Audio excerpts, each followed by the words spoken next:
Father Gregory Plow, it's good for you to be here. Thank you so much, Father John Paul. Franciscan University of Steubenville, in their priestly discernment program. Tell us a little bit, I think, about yourself and your own vocation before we get into how a man discerns his vocation to religious life. Let's make it a little personal.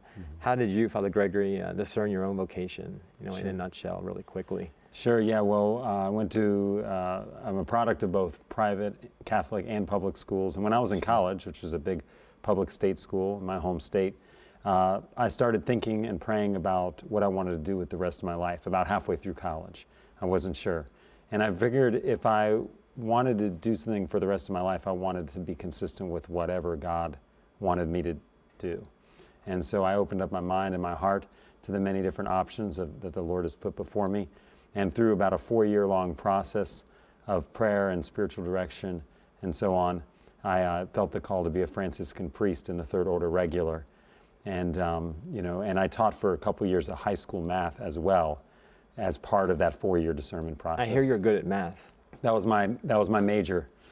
Any math jokes you want to? I have many, but mostly groaners. So, yeah. Who, in talking about discernment, who can discern their vocation? Well, any unmarried Catholic man can discern a vocation to the Catholic priesthood. Of course, usually that man would want to be, coming into his adulthood. Sure. At the time as either, a high schooler. If he's mature enough, he can start really thinking and praying about it at that time.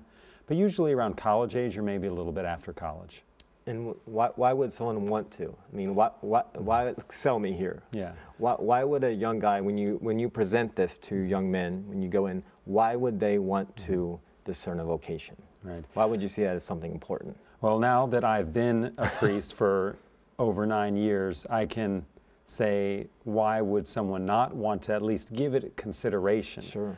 Of course, that's not everybody's calling, but at least to ask the Lord, like, is this what you want of me based on the gifts and abilities that I have that you created me with? And I would say overall, it's a blessed life. It's not a life without a cross or crosses from time to time, but it's certainly a life of happiness, holiness, the pursuance at least of holiness, and just a life of joy where the man as a priest can see a different perspective of the universal church because he's espoused to her as his bride in imitation of Jesus Christ.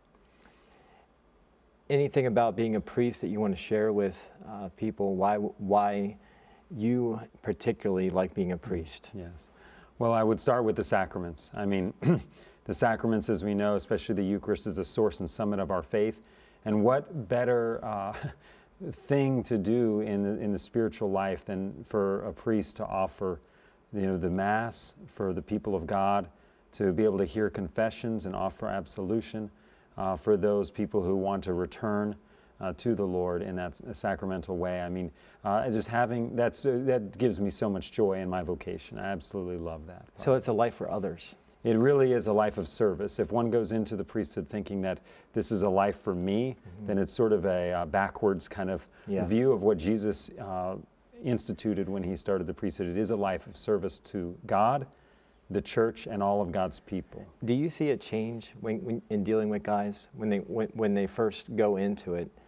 Do you see a development when guys go in more toward a life of service? They start out maybe self-centered.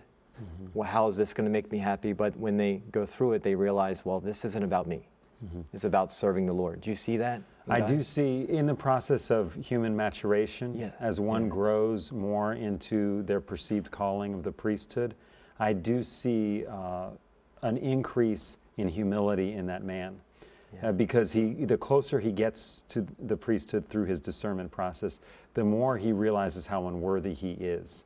And so there's this humbling process, and ultimately that is, at least in my own experience, that finds its extreme expression the day of the man's first Mass, when he holds the sacred species and says, this is my body, this is my blood. Like that is the ultimate act of humility for man to say, whoa, this isn't really me. This is Christ doing this through me. I think we realize in those moments that it's not about us.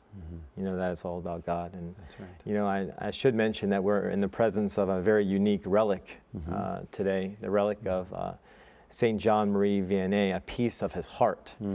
And I think if anyone points to what it means to be a priest in persona Christi, and what it means to be a priest, what it means to everything that a priest does, offering Mass, hearing confessions, it's certainly the Curé of Ars. Yes. You know, the father of Ars. Yes. You know, does he have an influence in your life? I mean, I know he's your patron, right?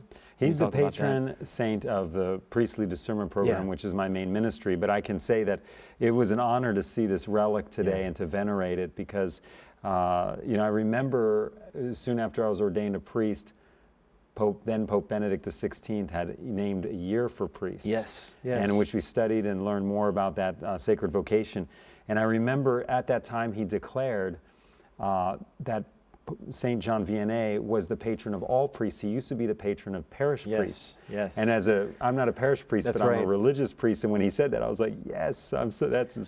Well, that was huge, because he was pointing out that the characteristics of the Curé of Ars are not just for parish priests, but he exuded something in his own priesthood that was universal. You know, that was incredible. And that's that life of service to others that we just spoke about, you know, where he spent so many hours a day in the confessional, and he was in a remote parish out in the country, and he just gave himself to everybody who came, whether they were locals or whether they were pilgrims.